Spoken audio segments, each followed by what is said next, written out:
Eu vou apresentar o Fê. Quem não estava aqui, a gente estava conversando, né? Eu conheço o Fê já faz alguns 7 anos, desde 2013, né? A gente fez faculdade de artes visuais juntas. Ele é formado tanto em bacharel como licenciatura. A gente também participou de um projeto de extensão na Federal, que é o Espaços em Comum, Práticas com Cerâmica, que acontece no ateliê de cerâmica da Universidade Federal, lá no Batel, na Coronel do Cídio. E, enfim, a ideia antes era trazer essa experiência do ateliê para, enfim, para a gente, né, conhecer um pouquinho, às vezes, né, aprender uma coisa nova, só que com esse contexto em que a gente está, talvez não dê para fazer nesse momento, né? Mas eu vou passar o link para você para vocês do projeto de extensão. Caso alguém tenha interesse, ele é um projeto gratuito que você pode trabalhar no ateliê de cerâmica, nos horários e tal. Agora não está acontecendo por causa do Covid, mas provavelmente em algum futuro vai acontecer de volta.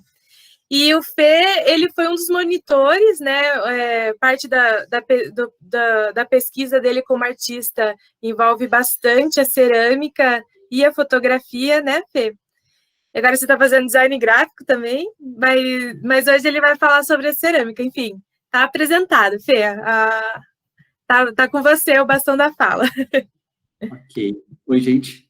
Agora, por mim, prazer, né? Olá. Primeiramente, eu estou impressionado com a quantidade de gente, porque quando a Bruna falou, a gente tem um grupo, assim, eu entendi, um grupo imaginei de 6 a 16 pessoas. Quando eu entrei na sala e não parava de chegar gente, eu achei sensacional. É um grupo bem grande, achei bem bacana. Eu acho que tanto virtualmente quanto presencialmente é o maior grupo que eu acho que eu dou um curso ou alguma fala. O maior que eu tive foi 30 pessoas lá na UFPR Litoral, ali em Matinhas. Então, acho que vocês estão sendo o maior grupo, tô bem feliz. E, bom, como a Bruna já me apresentou, eu sou formado lá pelo The Arts, na Universidade Federal do Paraná. Eu fiz primeiro a licenciatura, porque eu queria ser professor, aí a própria universidade, o curso, no caso, né, ele tem um negócio chamado permanência, que quando você se forma em uma habilitação, depende do curso, você pode continuar a fazer outra habilitação. No caso, eu fiz bacharelado depois. Aí eu terminei bacharelado, acho que eu gosto tanto dessa universidade que eu fui fazer mais um vestibular, e agora eu sou aluno de design, ali na reitoria, e também é legal que o design também lida com cerâmica, totalmente diferente, né? É um viés diferente das artes visuais, mas ele também lida. Não entrei no curso de design por causa da cerâmica, eu tenho outros intuitos, mas sei que também vou poder continuar explorando a linguagem da cerâmica lá, né? Eu comecei na cerâmica lá no The Arts, no curso de artes visuais, dentro do ateliê de cerâmica que existe, que é dentro do ateliê de escultura. Então, a gente tem a matéria de escultura na faculdade. Aí, como a cerâmica é uma das linguagens da escultura, né?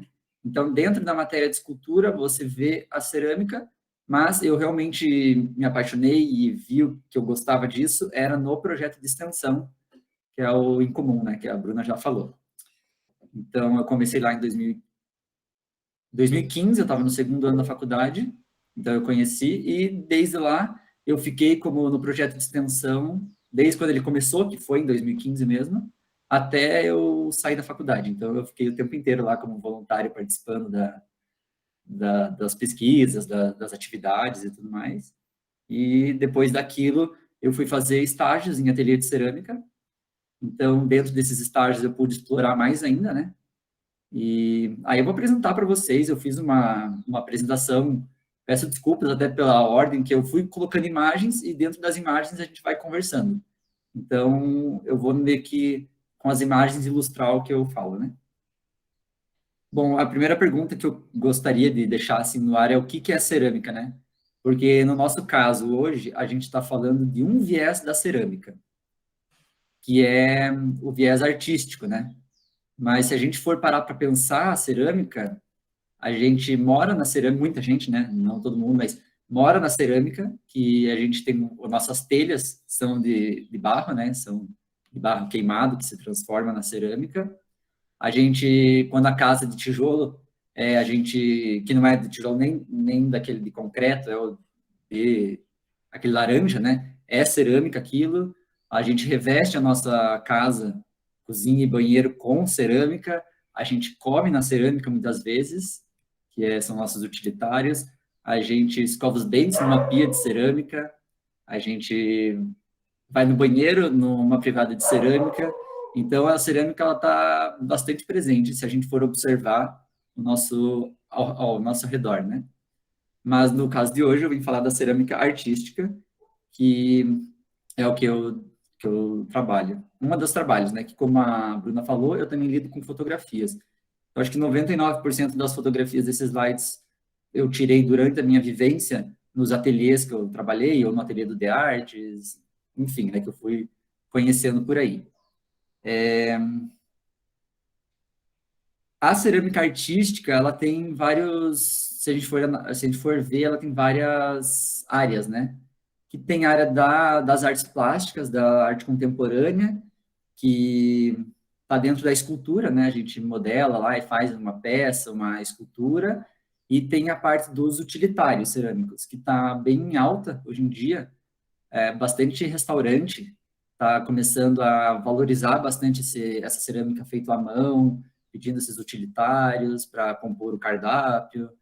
E, e eu trabalho fora da faculdade, eu trabalhei bastante com a parte de utilitários. E dentro da faculdade, eu trabalhei bastante com a questão da arte contemporânea, né? Então, primeiro eu vou voltar aqui, desculpa. A cerâmica, ela é o barro, né? E é um barro tratado, a gente adiciona algumas matérias-primas para ela poder ficar mais plástica, para ela poder aguentar a queima, porque a argila, para se transformar em cerâmica, aquilo lá que a gente conhece como nosso utilitário, aquilo lá precisa passar por uma queima, e não uma queima de forno convencional que nós temos em casa, que atinge 300 graus. Essa queima da cerâmica precisa atingir 900 graus para cima. Então, realmente é muito quente. Esse calor é necessário para acontecer a reação química com o barro e esse barro transformar no que a gente conhece como cerâmica. Ficar duro, ficar rígido, transformar naquele outro material, né? Que não tem reversão. Uma vez que você queima, não tem como transformar a cerâmica de volta em barro. Aí a gente tem várias. A cerâmica é legal que você pode trabalhar com a mão, né? 100% com a mão, apesar de existirem essas ferramentas aí que auxiliam a gente na modelagem, no acabamento, mas tem pessoas, tem artistas que preferem fazer 100% manual, sem ao auxílio aí dessas ferramentas que a gente conhece como esteca, ou outras, né? Porque o legal da cerâmica é que ela é que nem a cozinha. Você vai fazer um bolo, eu vou fazer um bolo, a gente faz de maneiras diferentes para chegar no mesmo resultado. Eu uso a batedeira, tem gente que usa na mão, né, que prefere bater na mão, tem gente que usa uma colher de pau, outra pessoa que usa a colher de silicone. Então, na cerâmica é igual à cozinha. Cada um tem o seu método de trabalhar para chegar, às vezes, no mesmo resultado. E é legal porque a gente está falando de uma materialidade, né, de um material plástico. Então, é um material totalmente moldável. Então, as opções de explorar o material são infinitas. Você pode, desde que aquele barro aguente a forma que você quer, você pode explorar bastante. E isso eu gosto, eu vou trazer lá mais para o final, trabalhos que eu gosto de desafiar os limites da argila, né? Ver até onde ela aguenta. Aí o importante, independente da técnica que você use para fazer a sua peça, a sua escultura ou seu utilitário, você tem que sovar a argila. E eu gosto muito de enfatizar essa parte, porque é a primeira parte, quando a gente vai dar algum curso, alguma aula de cerâmica, é você ensinar a pessoa que tem que sovar igual um pão, só que a diferença do pão é que você coloca ar dentro do pão. E a cerâmica, a argila, no caso, você tem que tirar o ar de dentro da massa. Por quê?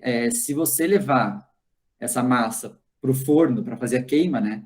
E tiver uma bolha dentro, vai acontecer igual um pastel. Quando você fecha o pastel e não fura, o pastel uma hora vai inchando e vai estourar, né? Só que assim, pensa que a gente está falando de temperaturas de 900 graus. Então, esse estouro vai ser uma bomba dentro do forno. Então, é bem é bem crucial, a parte de sovar é por onde a gente começa quando a gente ensina na prática a cerâmica, né? Aí as técnicas que existem para você fazer a peça são infinitas, as peças são infinitas. Eu trouxe essa imagem para ilustrar a técnica que eu mais uso, tanto para as esculturas quanto para os utilitários, que é a técnica de placa. Então, também, né, de volta à cozinha, é mais ou menos como se você estivesse abrindo uma massa de pizza, você usa o rolo de macarrão e vai abrindo essa massa, só que você usa essas duas guias aqui do lado para uniformizar, né, para não deixar uma parte da argila mais grossinha que a outra. Então, você usa para deixar uniforme. Tem ceramistas com mais equipamentos que tem máquinas, máquina não, né, mas é um equipamento que, como se fosse aqueles rolos de abrir massa que vários cozinheiros têm, você passa a argila e abre ela também. Também igual, mais uma referência à cozinha, né? Aí, no caso de placa, eu trouxe essa imagem para ilustrar o que é possível fazer, né? É infinita as coisas que pode fazer. Mas dentro das imagens que eu tinha no meu arquivo, essa daí é uma aluna estava fazendo um vaso super grande e ela resolveu decorar com vasados, né? Então, essa técnica de placa que eu acabei de mostrar é possível fazer, por exemplo, vasos infinitos tamanhos. Aí um close só para ver como que ela fez o vazado, né? Isso são possibilidades de decoração que eu estou trazendo só para a gente ter uma noção, mas como eu disse, vai da criatividade da pessoa. Então, o legal de você trabalhar com material plástico é isso, né? A criatividade te possibilita fazer inúmeras coisas. Aqui é um exemplo só de outra decoração que a gente pode usar folhas do nosso quintal. Os alunos gostam bastante disso para explorar a questão da textura, né? Uma outra que eu gosto, que eu não tinha imagem, só vou ter imagem de peça pronta depois, é toalha de renda, que todo mundo tem em casa, provavelmente. Aquelas toalhas de renda bem clássicas. Se você colocar aquilo na argila e passar um rolo por cima, a textura da toalha de renda vai ficar. E fica bem bacana, porque aí não fica aquela massa lisa, né? Fica uma textura bem bonita, que valoriza até, às vezes, a peça. Aí, dentro das técnicas também, a gente pode... Essa é uma das técnicas que eu falei que tem ceramista que gosta de usar para não usar ferramenta nenhuma, que é a técnica do pinch pot. A Bruna deve lembrar bastante dessa técnica, porque quando a gente começa lá na faculdade, a professora ensina primeiro essa, que a gente não precisa de ferramenta nenhuma. O pinch é beliscão em inglês, né? Então, em português, seria a técnica do beliscão, praticamente. Você pega a argila e vai beliscando e moldando ela com a ação da mão. Não sei se vocês estão vendo na imagem, mas é com a ação do beliscão da mão. Outra técnica que muitas culturas usavam, né? E ainda usam, é a técnica do acordelado, que você vai subir uma peça fazendo minhoquinhas. Então, bastante vasos de tribos indígenas, algumas tribos africanas, várias tribos ancestrais, assim, bem antigas, eles usavam essa técnica para erguer aqueles vasos enormes. Você vai com a minhoquinha e vai subindo até a altura que você deseja. Essa tem uma sustentação boa, né? Essa técnica. Técnica você consegue tamanhos bem grandes, só que você tem que tomar cuidado com esse que a Bruna falou de sustentação, porque se você fizer tudo de uma vez, a argila é mole, né? Então, pensa, você faz tudo de uma vez com a argila mole, aí a argila tá mole dessa altura, ela é mole, ela vai cair, né? Então, você tem que fazer aos poucos. É por partes, é um trabalho bem... Eu não tenho paciência. Essa técnica, acho que eu fiz só na faculdade. Gosto muito, eu acho que é uma técnica muito trabalhada, mas realmente tem que ter paciência. A gente até fez, né? Aí, ó. Esse daí que a gente fez. A Bruna, acho que estava, não está na foto, mas acho que ela estava nessa época no ateliê. Aqui, inclusive, para quem quiser ver a imagem, né, esse é o ateliê que eu e a Bruna, a gente conheceu a cerâmica, que a gente trabalhou em vários trabalhos, e aqui é justamente elas erguendo esses vasos bem grandes com a técnica de acordelado. Talvez, eu não sei quem está vendo por celular, talvez esteja pequenininho, né? Mas em cima da mesa a gente tem aqui as minhocas, né? Que a gente chama que para fazer o acordelado. Eu tenho outra imagem que acho que dá para ver melhor. Então, veja, aqui elas estavam erguendo, só que não eram vasos, eu acho que 2 daqui viraram bancos. Se eu não me engano, esses 2 aqui viraram bancos, e esse daqui, que é a professora, aqui é a nossa professora, caiu do jeito que eu falei para você, ela ergueu muito rápido, não esperou secar, aí, como a argila é mole, despencou, então esse vaso não existe mais. E a mesa tem EVA também, né? Isso é bem importante, né, você revestir, porque se você trabalhar com argila em cima de uma superfície muito lisa, a argila é plástica, né? Ela vai grudar e vai fazer uma meleca. Então, você trabalha ou em cima do EVA ou o curvim, né? Aquele falso couro. É legal que o lado contrário do curvim, né? O que todo mundo normalmente usa o curvim para usar o lado que imita couro, mas o lado contrário para a gente que é ceramista é muito útil, porque ele é um dos melhores revestimentos para cima de bancada para não grudar a argila. Que né, a argila ela é um barro que contém água, então essa água, enquanto você manuseia ela vai saindo. E se você usar uma superfície lisa, vai grudando na superfície desse barro, vai transformando numa meleca, faz uma festa. Aqui é outra imagem de outro ângulo do mesmo dia. Aqui dá para ver, acho que melhor as minhoconas para erguer os vasos. E esse é o ateliê, eu sou muito apaixonado por esse ateliê, eu tenho um apego muito grande, porque aqui no ateliê do The Arts é bem coletivo, né? Porque é um projeto de extensão, é uma matéria de uma universidade pública, então tem bastante giro de aluno ali, sempre tem gente usando. E, por exemplo, quando eu era monitor, a minha função, uma das funções era justamente abrir o ateliê para o pessoal usar. Daí eu era responsável ali pelo espaço naquele horário, mas tinha monitores justamente para fazer o ateliê poder circular pessoas. E eu sinto muita falta, porque depois, quando você começa num projeto colaborativo, que é o projeto de extensão ali do The Arts, depois, no meu caso, eu fui fazer estágios em ateliês particulares. E hoje em dia eu tenho meu ateliê em casa, que também, assim, eu sinto muita falta das pessoas, de fazer cerâmica com pessoas, porque, né, Tomando um cafezinho, né, Fê?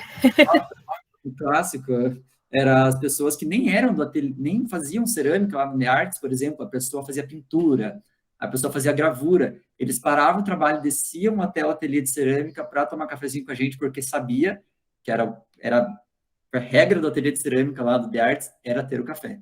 Então, eu sinto muita falta dessa troca, né, de experiência quando você trabalha em coletividade, do que eu trabalhar sozinho num ateliê ou num ateliê particular lá que era só eu e a dona do ateliê. É bem diferente. Essa é uma das técnicas, talvez, não sei se todo mundo conhece, mas uma das mais clássicas, né? Que é o torno. Para quem não conhece, o torno é uma máquina que tem um eixo que fica girando. Aí, bastante gente trabalha com isso, que são conhecidos como oleiros, né? Então, se você vai numa fábrica de cerâmica que trabalha com essa técnica, você tem sempre os oleiros trabalhando, né? Que são essas pessoas.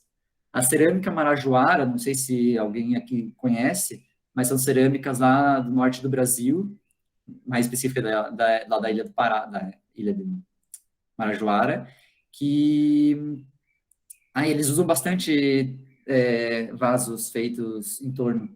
Então, aqui é uma foto da pessoa abrindo a peça, né? Começando a abrir, que o dedão. Na verdade, cada pessoa que trabalha no torno tem a sua técnica. Eu não entendo muito de torno, eu só tenho a experiência de acompanhar as pessoas, porque nos ateliês que eu trabalhei, as pessoas faziam torno, mas eu não aprendi porque torno é algo que requer muita prática. Então, se eu pegasse no torno uma vez por mês, era a mesma coisa que nada, eu tinha que estar lá todo dia. Como aprender uma língua nova, por exemplo, né? Você tem que estar lá sempre treinando. E como eu não tenho um torno, então eu não tive a oportunidade ainda. Mas eu pretendo, porque como o torno ele funciona dessa maneira, é um dos modos mais fáceis fáceis depois que você aprender a usar, a fazer peças mais perfeitas, entre aspas, né? Perfeitas eu quero dizer na questão da forma. Ela fica mais uniforme a forma dela, porque o modo que você confecciona ela possibilita isso, né? Então aí já é uma parte meio não final, mas a peça já aberta, né? A pessoa já fez o trabalho de abrir. E depois que você trabalha com a mão, sempre com a mão no torno, né? Depois que você faz essa parte de modelar a peça no torno, com esse giro dele, aí que você vai usar ferramentas para fazer o acabamento. tirar as paredes que ficaram meio grossas e tudo mais. Quem vê aquela cena do filme do Ghost não imagina o trabalho que dá para conseguir fazer um potinho no torno, né? Gente, é difícil. Uma vez, aí eu acho que eu tenho aqui em algum lugar. Uma vez eu fui fazer uma caneca para dar de presente e saiu uma tigela, porque eu não tenho domínio no torno, então eu não consegui subir a peça, né, que é bem difícil. Então a peça, em vez de subir, ela abriu para o lado. Aí a caneca que eu tanto queria virou um bowl que hoje em dia a gente usa para bastante coisa aqui em casa. Aí na indústria, se a indústria, vamos por aqui em Campo Largo, né, a gente tem bastante indústria de cerâmica, se a indústria não tem os oleiros, que nem eu comentei com vocês que são são essas pessoas que trabalham com torno, os oleiros, eles humilham qualquer um, porque você vê, a pessoa sobe uma peça em questão de segundos, e você lá, ceramista que está aprendendo, demora, sei lá, quantos dias para conseguir subir uma peça. Então, eles realmente são muito rápidos pela prática que eles têm. Caso a fábrica não tenha o oleiro, eles têm outra técnica, que é a técnica de moldes, né, de gesso, que você tem lá uma peça, você constrói uma peça, tira o molde dessa peça, aí você vai ter o negativo dela, aí você joga dentro desse negativo de gesso a cerâmica líquida, que tem o nome, que é barbutina, que a gente chama, né, mas é o barro, como se fosse o barro líquido. Aí esse barro líquido vai se moldar dentro desse molde, e aí você tem uma peça. Então, grande parte das fábricas trabalham com essa técnica, que é mais barato do que você pagar um olheiro, né? Você só coloca a argila ali, deixa pegar o molde e desmolda, depois tira do molde. E você também consegue fazer vários moldes dessa mesma peça, então você consegue reproduzir em maior escala.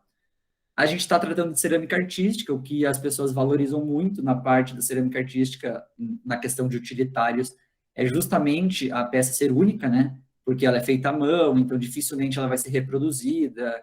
Isso os restaurantes, por exemplo, ou comércio está valorizando bastante, é justamente pela peça ser única. Então, os restaurantes querem essa exclusividade no cardápio deles. Então, eles procuram ceramistas de utilitários, no caso, né? Para construir peças juntos e poder fazer parte do cardápio. Aí, eu falei para vocês da modelagem, que, né, tem várias técnicas, gente, eu não falei nem metade delas, nem um terço, acho, sei lá, porque realmente são muitas as possibilidades. Mas, daí, depois que você modela, independente da técnica, a gente tem que fazer a queima, que eu comentei, né? Num forno específico, porque é um forno que precisa atingir a temperatura desejada, que é mais de 900 graus. A gente precisa, esse barro seco, depois de você modelar a peça, você espera ela secar, evaporar toda a umidade que tinha na argila, e depois que essa umidade evaporou, depois que ela está bem sequinha, a gente leva para o forno, para a primeira queima. Então, isso é uma foto da primeira queima, vista de cima. A foto está um pouco distorcida, porque ela usou uma lente na câmera que parece olho de peixe, olho mágico da porta, né? De apartamento, de casas. Então, ela distorce. Mas aí é uma foto que a gente pode ver o forno dentro. Se vocês notarem, as peças estão todas juntinhas aqui, porque é uma queima, a primeira queima, depois para frente vocês vão ver. Essa queima, tudo bem você empilhar uma peça em cima da outra, ó, que nem essa imagem aí. Tudo bem você jogar entre aspas, né, mas organizar de uma forma bagunçada, porque elas podem queimar uma grudada na outra. Depois a gente vai ver mais para frente que na segunda queima, que tem que ter uma segunda queima, a peça de cerâmica, ela não pode queimar assim dessa maneira. Mas depois vocês vão entender. Aí aqui é uma foto, aqui, por exemplo, é a primeira queima, a queima que transforma o barro na cerâmica. Transformou o barro na cerâmica, a gente precisa, se você quiser, pôr aquela camada vítrea em volta da peça.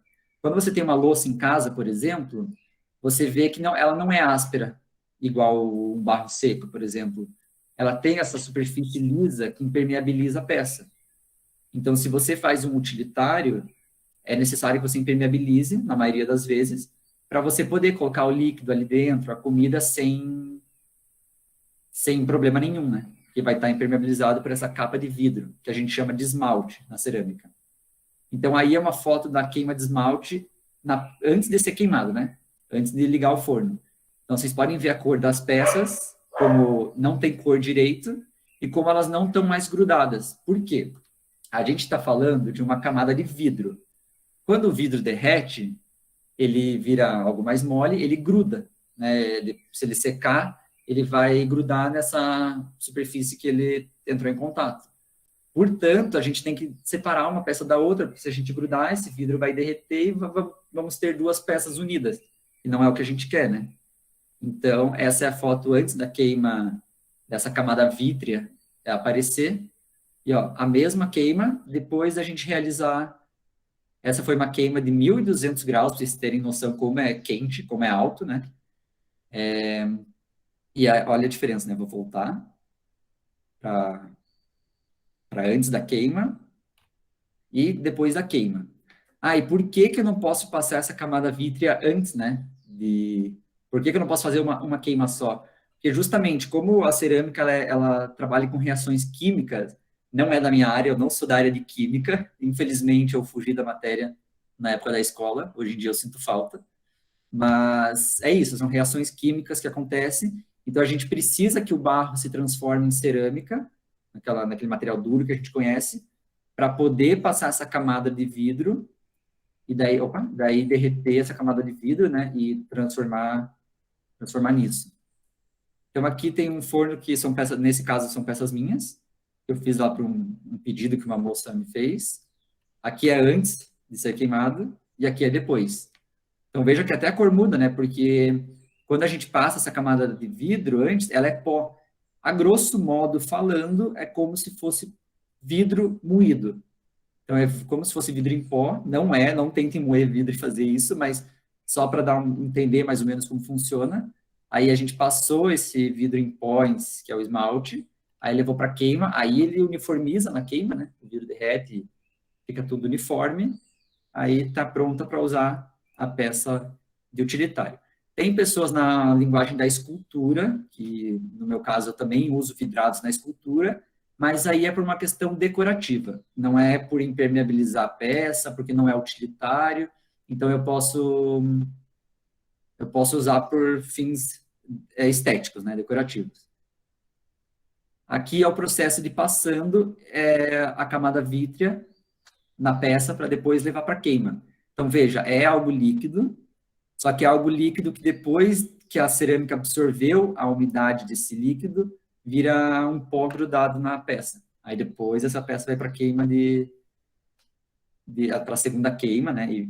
E ter essa parte decorativa e que impermeabiliza a peça.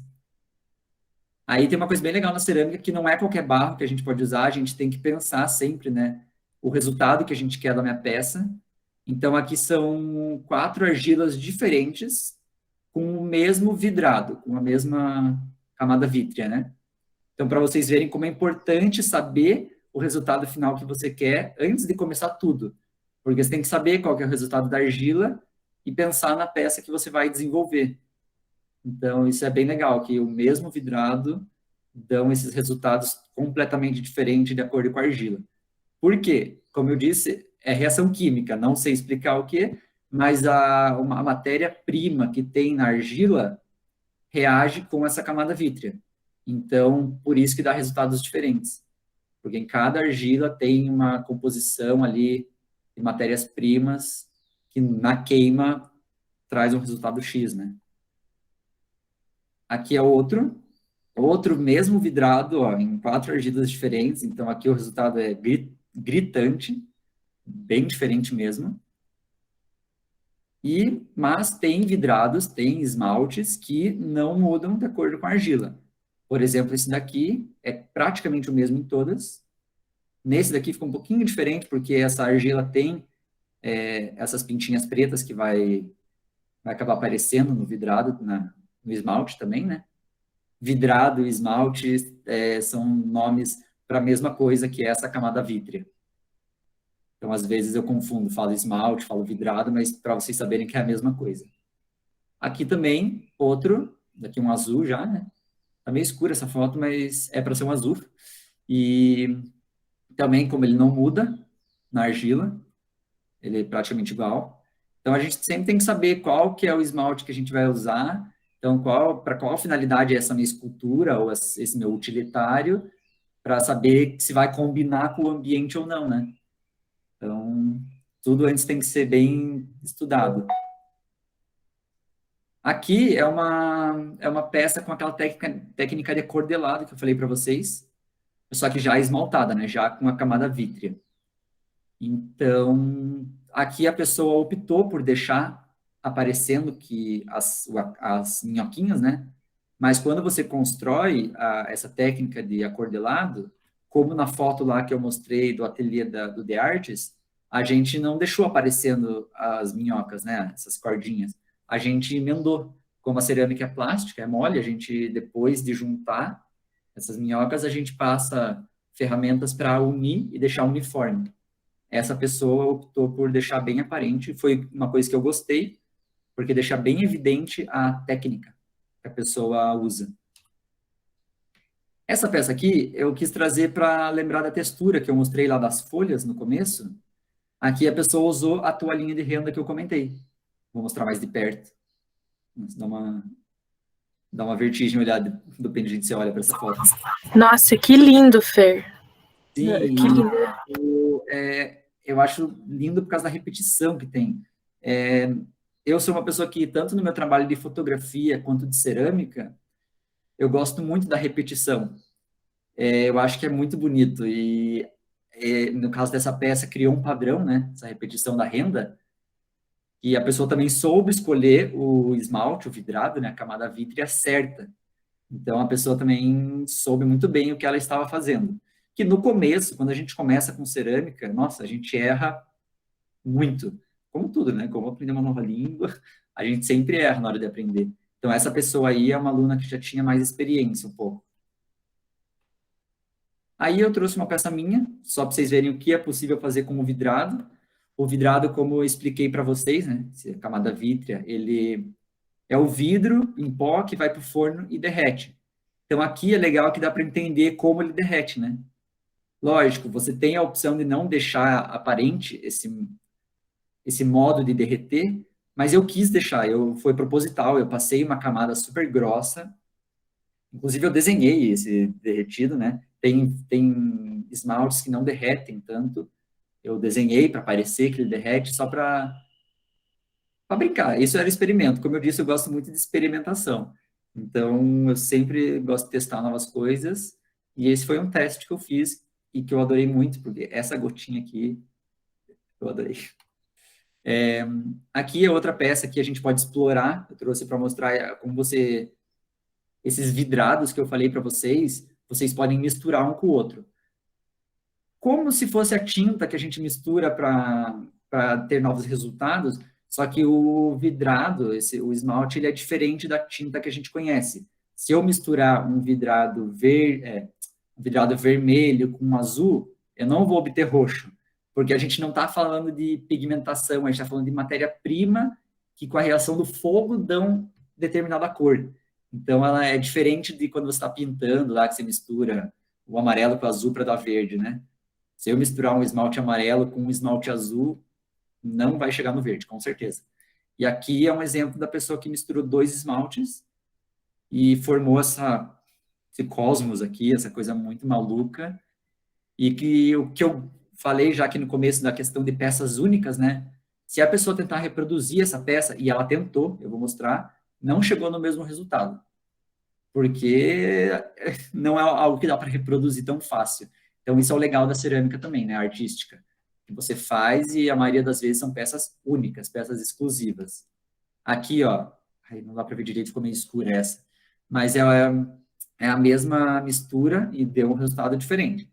Escorreu, igual escorreu na outra, mas não formou o cosmos aqui embaixo, né? Infelizmente, ela não alcançou o resultado e é uma prova que é bem difícil reproduzir isso. Aí eu trouxe mais uma peça minha para mostrar que eu gosto de experimentação, então eu fiz uma técnica com fita crepe, eu coloquei fita crepe, eu pintei por cima, depois eu removi a fita crepe. Então aqui é a mesma peça, só que são lados diferentes dela, né? Lados não porque é redondo, né? Mas são faces diferentes desse copo. Eu quis experimentar essa técnica mesmo da fita, para ver se ficava uniforme. Então, deu certo. Não são todas as experimentações que dão certo, né? Muito pelo contrário, é muito fácil errar, mas essa eu fiquei orgulhoso que deu certo. Fiquei triste porque é muito pequenininha. É uma peça que deve ter 130 ml isso aqui. Então dá para tomar uma dose de café só no máximo. Aqui não é uma peça minha, mas eu trouxe para falar da questão do design, né? Essa peça é uma peça de uma aluna que fez muito, muito, muito sucesso. Acho que é uma das peças que teve mais interação do público, assim, nas redes sociais, porque o design dela, né, foi muito bem pensado, ficou muito bonito também. A escolha dela passar esse vidrado, essa camada vítrea dentro de uma cor, e fora ela passou só um transparente para impermeabilizar. Eu não sei se vocês conseguem ver, porque eu estou vendo no computador, então é maior, mas quem estiver vendo pelo celular, não sei se vai enxergar. Mas aqui tem duas cores diferentes. É porque aqui tem esmalte transparente e aqui é a argila pura, né? Tipo, pura que eu digo, sem nenhuma camada vítrea, nenhum esmalte por cima. Então, dá essa diferença, né? Eu gosto de deixar, eu acho bonito quando deixa sem esmaltar, sem a camada vítrea, para valorizar a argila que tem. Aqui é uma outra opção de peça também, que é bem bacana fazer. Aqui daí sim é parte mais da escultura, porque é uma peça totalmente decorativa, totalmente não é utilitária, apesar de ser um prato, mas é um prato que não é utilitário porque ele vai ser ruim de usar. Por quê? Porque ele tem a camada vítrea, né, foi passado só para formar o desenho. Então aqui é argila áspera ainda. Se você colocar algum líquido aqui, ou alguma comida, mas é, vai ser ruim, porque daí a porosidade da argila vai atrapalhar na hora de usar. Então essa é totalmente decorativa, bem diferente da questão de utilitário. Aí, aqui é uma foto ilustrativa que eu gostaria de dizer, a gente está em pandemia, mas o Centro de Criatividade do Parque São Lourenço, para quem não sabe, o Parque São Lourenço, ali no bairro São Lourenço, em Curitiba, ele tem o Centro de Criatividade. E aquele Centro de Criatividade, o foco principal deles é a escultura e a cerâmica. Então, muitas das esculturas que a gente vê aí por Curitiba, que a gente chama de estátuas aí de personalidades, as esculturas de tigre que tem por Curitiba, foram reproduzidas nesse ateliê de escultura do Centro de Criatividade. Não todas, mas a grande maioria, porque ele faz parte da Fundação Cultural de Curitiba. Então, eu ia dizer só que quando tudo voltar ao normal, que dá para ir lá, que eles têm aula, e por ser da Fundação Cultural, é um preço super acessível. Então, eu gosto de incentivar o uso lá, porque é algo da comunidade, né? Como a da Fundação Cultural, é da comunidade de Curitiba, então é para a gente usar, tem que pagar taxa para usar, né? Mas é bem mais simbólico do que fazer aula no particular. E eles estão reformando lá, tá ficando maravilhoso, né? Então, eu não vi como está ficando ainda, porque eu realmente não consegui ver as fotos direito, eu só vi foto de fora, mas parece que vai ficar legal. Eu moro a 2 quadras, Fê, do parque. Para você do lado. Tô realizada. Essa foto eu trouxe por quê? Porque ela é uma foto do forno a lenha que tem lá no Parque São Lourenço. É esse forno grandão aqui. Então, na queima da cerâmica, a gente pode queimar em forno elétrico. É um forno elétrico específico para cerâmica, porque, como eu disse, precisa atingir essas temperaturas super altas. Pode ser em forno a lenha e forno a gás. Desde que esses fornos atinjam a temperatura para transformar o barro na cerâmica, tudo certo, a pessoa pode queimar do modo que ela preferir. Esse forno, olha o tamanho do forno, né? Aqui tem uma pessoa nessa foto, quis deixar aqui justamente para entender que cabem pessoas dentro desse forno. É um forno tão grande ali do Parque São Lourenço que quando eles queimam é um evento. Então, os ceramistas de Curitiba, já lá no grupo deles, já sabem que vai ter esse evento, já preparam as peças e quando abrirem a temporada de queima, que eles fazem uma vez por semestre, talvez por bimestre, não tem um tempo certinho, né? Mas eles fazem.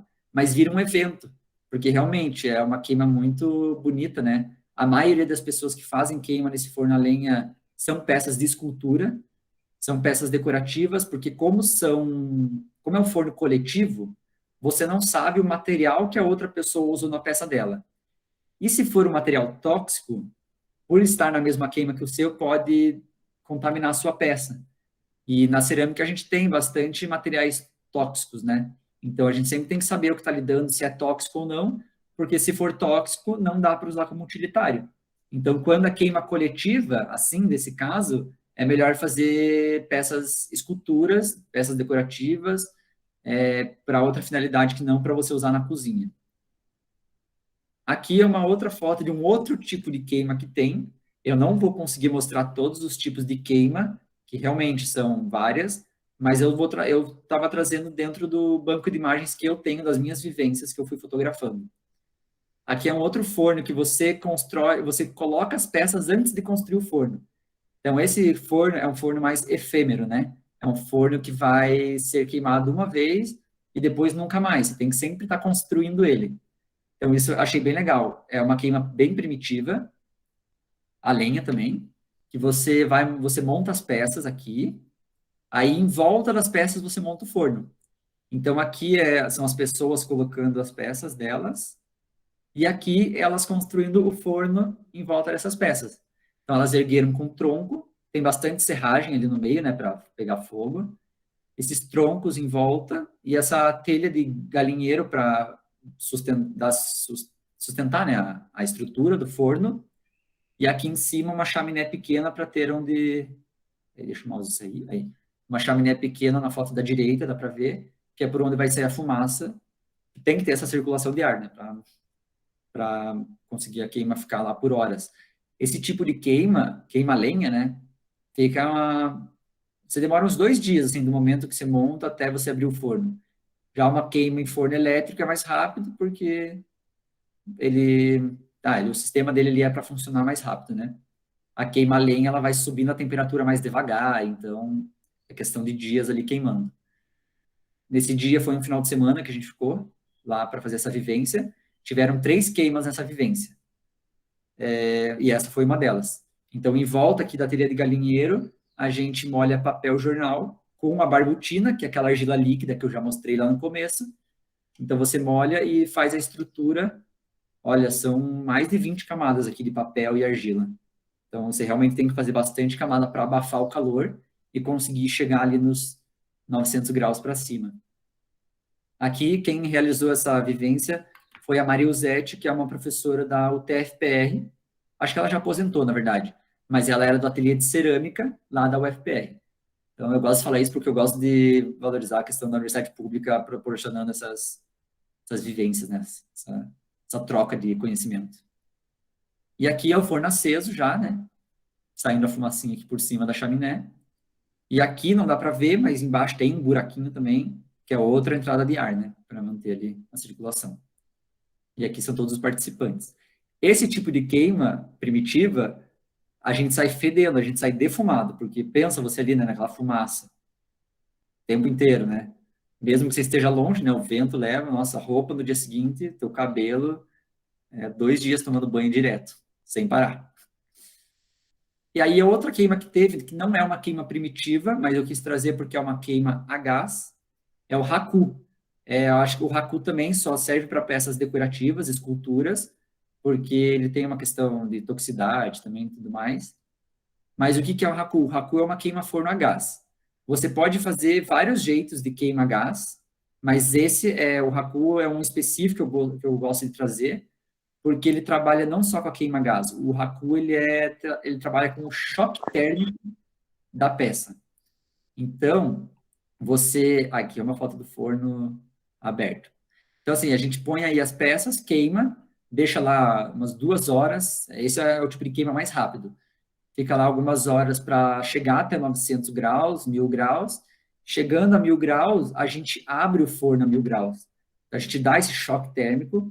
Aí, abrindo o forno a 1000 graus, está tudo incandescente, igual essa foto aí. Vocês verem a mesma peça, a mesma queima. Você tira essa peça incandescente com esses garfos aqui, né? Porque com a mão, Deus me livre, né? Aí você pega essas peças e joga numa serragem, joga num outro balde que não vai ter fogo, mas que vai ter serragem, vai ter jornal, vai ter material orgânico, que com esse choque térmico, ele proporciona um resultado único, realmente único. Esse sim é o impossível de tentar reproduzir, porque o choque térmico vai fazer o quê? A camada vítrea aqui, ela vai sofrer esse choque térmico e vai craquelar o vidro, né? O vidro vai rachar. Aí o vidro rachou, com esse vidro rachado, a fumaça feita pela serragem ali do outro balde que você jogou vai entrar nesse craquelado e vai ficar preto assim. Então, esse choque térmico, a argila não é preta, essa argila era branca, mas por questão do choque térmico, a serragem ele queimando, ela escurece a argila. Então aqui ela está preta porque é onde ela não tinha vidrado, onde ela não tinha essa camada vítrea, e onde ela tem a camada vítrea, no meu caso eu escolhi uma camada vítrea branca, ele ficou dessa cor e o craquelado pelo choque térmico, né? Então assim, eu sou apaixonado por essa queima, eu gostaria muito de ter um forno do Haku, né, dessa queima para fazer, porque, nossa, os resultados são incríveis. Aí, é, aí agora, depois de trazer a do Haku, que é essa peça aqui, que é uma peça minha, então eu estou entrando na minha parte dos slides que eu vou mostrar o meu trabalho um pouco. Eu quis contextualizar ali para vocês conhecerem a técnica da cerâmica, entender como que são os processos, apesar de que, é, se for falar isso, a gente fica dias falando, né, porque são infinitos os processos e as técnicas, mas eu vou agora começar a mostrar as minhas peças, o meu trabalho. Esse aqui é uma máscara, que eu tenho uma série de trabalho que eu faço máscara das pessoas. Peraí. Eu tiro o molde do rosto das pessoas para o que eu quero trazer com esse trabalho é justamente essa questão das máscaras, da gente estar sempre tentando performar uma pessoa que a gente não é, ou pelo menos que a gente não gostaria de ser. Então, eu gosto de dialogar com essa questão das máscaras que a gente veste todo dia para sair de casa, sendo do bom modo ou do modo ruim, né? Porque tem as máscaras que são legais da gente vestir, tipo, que não causam problemas para a gente nem pro próximo, mas tem as máscaras que a gente veste aí que a gente está escondendo realmente uma pessoa que a gente gostaria de ser, e enfim, é isso que eu quero dialogar com o meu trabalho de máscaras, né? Aí eu pego pessoas voluntárias e na hora que eu tiro o molde delas, eu gosto de conversar com elas sobre o conhecimento que elas têm do próprio corpo, da própria performance que elas fazem no dia a dia, né, na rua, no trabalho, na faculdade. E eu acho que o trabalho que eu mais gosto, que eu mais considero como trabalho mesmo, é essa conversa que eu tenho com a pessoa durante o molde que eu tiro do rosto dela, e não necessariamente da peça final. Só que a peça final é o que fica, né, para a gente mostrar. A conversa ali é algo efêmero, algo que aconteceu e depois fica na memória de quem conversou, na minha memória, e a peça de cerâmica é o que fica para a posteridade. Então, eu considero meu trabalho mesmo é esse processo de conversar com a pessoa e dialogar com ela. Aqui eu trabalho daí já com utilitários, que eu faço também, isso aqui foi uma encomenda. Aí eu só trouxe porque é uma foto muito bonita que eu quis colocar comida, né? Porque eu gosto de colocar, quando eu fotografo alguma coisa, algum produto, qualquer coisa, eu gosto de pôr ele em contexto de uso, né? Eu acho que chama mais atenção do que o produto solto. Aí essa foto eu gosto de trazer por causa disso, que mostra ali os utilitários em ação. Aqui é outro também da mesma série, mais ou menos. Aí aqui, ai, desculpa, acho que eu passei rápido. Vou deixar uns 10 segundinhos aí. Aí aqui foi a primeira que eu fiz, não é do mesmo jogo, mas é da mesma série da anterior. Eu estava começando a fazer utilitário nessa época, para vender, no caso, né, para não ficar para mim. E esse foi um dos primeiros, então eu tenho essa foto, só pegada ela mais por causa disso. Aí aqui é uma outra máscara, só que daí eu quis colocar uns chifres, porque, como eu disse, como eu gosto de experimentar, né? Eu quis experimentar aí para ver se eu conseguia estruturar esse chifre na máscara. Porque não é fácil você moldar uma coisa tão grande assim, né? Tão comprida, e ela não quebrar. Então, eu gosto dela por causa disso. E esse efeito metalizado que tem nela, que às vezes confunde, né? Eu gosto de causar essa confusão. Ah, é cerâmica ou é metal? Então, eu quis causar essa provocação usando essa camada vítrea, né, esse esmalte. Aí aqui são outros utilitários que eu fiz, dessa vez redondo, né, o prata. Aqui é para uma nutricionista, que ela tem o Instagram dela, e ela pediu umas fotos para poder postar nas redes sociais dela as comidas que ela faz e com uma apresentação mais bonitinha ao invés de um prato só branco, bem simples, né? Ela queria umas peças mais trabalhadas. E a questão da exclusividade, né? Ela falou, eu cansei de usar peça que eu compro na, sei lá, na Van ou em Campo Largo, nessas fábricas, e eu ver pessoas postando foto da mesma peça. Eu queria algo exclusivo para mim. Aí eu fiz aí esse joguinho de café da manhã para ela. Aqui é outro trabalho com máscaras. É um desdobramento que eu faço daquele meu outro trabalho com máscara. Eu procuro tirar 3 moldes da pessoa. Um molde é para ficar para o meu acervo pessoal. O segundo molde é para ficar para a pessoa, né? Nada mais justo, a pessoa está se dispondo a participar do meu trabalho. Então, como agradecimento, eu faço uma peça para ela também. E o terceiro molde, eu provoco as pessoas a quebrarem a máscara. Até hoje, só uma pessoa quebrou, porque ninguém teve coragem. Todo mundo fica apegado, né? Ai, mas eu vou quebrar essa peça tão bonita. Mas, enfim, o que eu gostaria de tentar é explorar que as pessoas quebrassem mesmo, e na hora que elas quebrassem, elas estarem pensando que elas estão quebrando e jogando fora essa máscara que elas não gostariam de vestir, né? Essa máscara que não condiz com o que elas conhecem delas como pessoa. Só que, como eu disse, ninguém tem coragem, porque se tratando de uma peça de cerâmica, as pessoas ficam com apego. Qualquer trabalho, né, que as pessoas façam manualmente ou não, as pessoas têm um apego, né? Então, eu gosto de provocar, mas até agora poucos aceitaram. Aqui é só um detalhe da mesma máscara quebrada. Aqui é outro trabalho que eu tenho, que, na verdade, esse a gente faz mais por diversão, e a gente já vendeu alguns também, mas são os debochados, que a gente faz aqui no ateliê. São copinhos com expressões debochadas. Então, aí é uma parte do Eduardo modelando elas, e aqui são elas prontas. Então, são copos, são vasos, aí é a pessoa que escolhe qual é a utilidade dela, né? A gente usa no nosso banheiro um como porta-escova, a gente já tem uma outra que a gente já pode tomar água, tomar café, e outras que ficam de enfeite mesmo, e outras que tem plantinhas dentro. Então, vai da... Eu gosto disso, que a pessoa escolhe, eu não preciso vender para a pessoa como, isso é um vasinho, isso é um copo. Cabe líquido dentro, cabe uma planta dentro, cabe escovas dentro, a pessoa que escolhe o fim do objeto. É só quando é vaso, na verdade, a gente usa como cachepô, né? E não como vaso em si, porque eles não têm furo embaixo. Então a pessoa põe um vaso dentro do copinho e fica bem legal. Aí aqui é outro que eu fiz para uma feira de design autoral, que acabou não acontecendo porque começou a pandemia, mas foi a última série de peças que eu fiz para essa feira. Alguma parte delas, no caso, né? Porque só é para tirar foto. E também segue a mesma linha das outras que eu tenho, que eu uso a mesma argila, só explorei novas cores aqui no caso, mas foi para essa feira no começo do ano que infelizmente não aconteceu. Nessa feira que a gente ia lançar a nossa marca de utilitários, que até então a gente não... A gente vendia para pessoas conhecidas, mas a gente não tinha lançado publicamente a marca, né, de utilitários. Aí a gente ia lançar nessa feira e a gente ficou bem triste que começou a pandemia, mas quando voltar, quando tiver a vacina aí, se tudo der certo, a gente lança ela.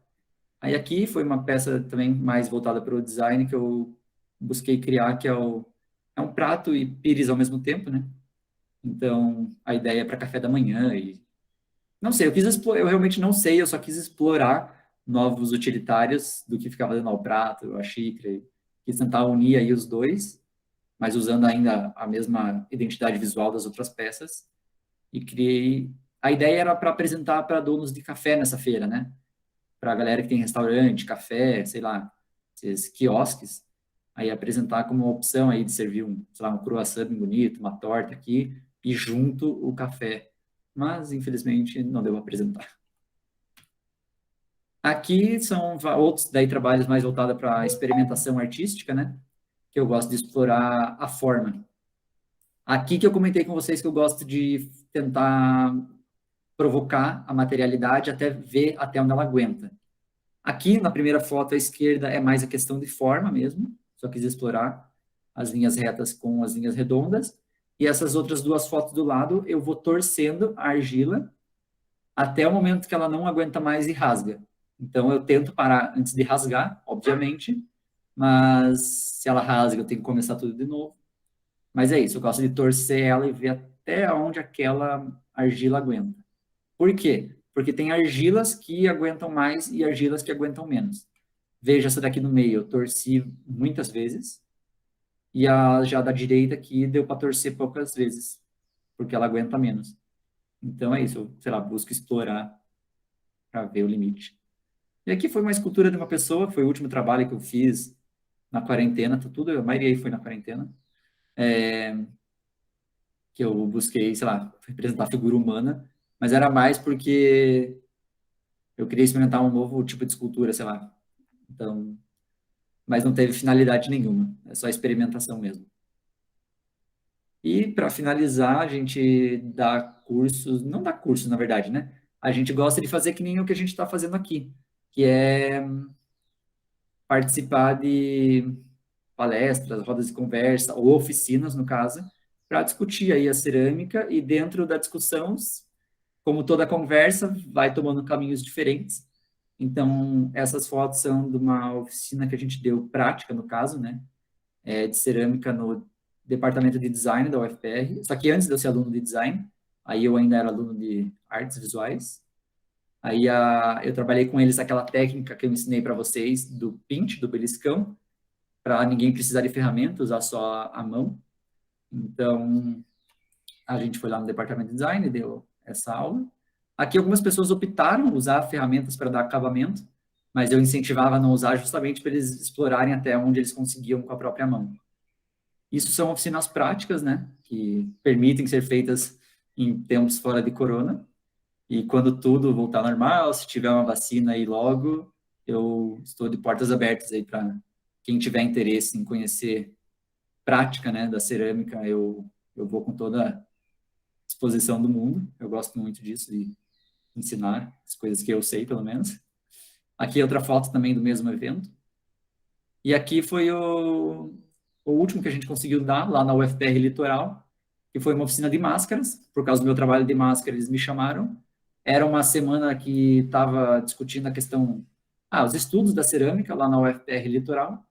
Aí eles me chamaram para dar essa palestra barra oficina.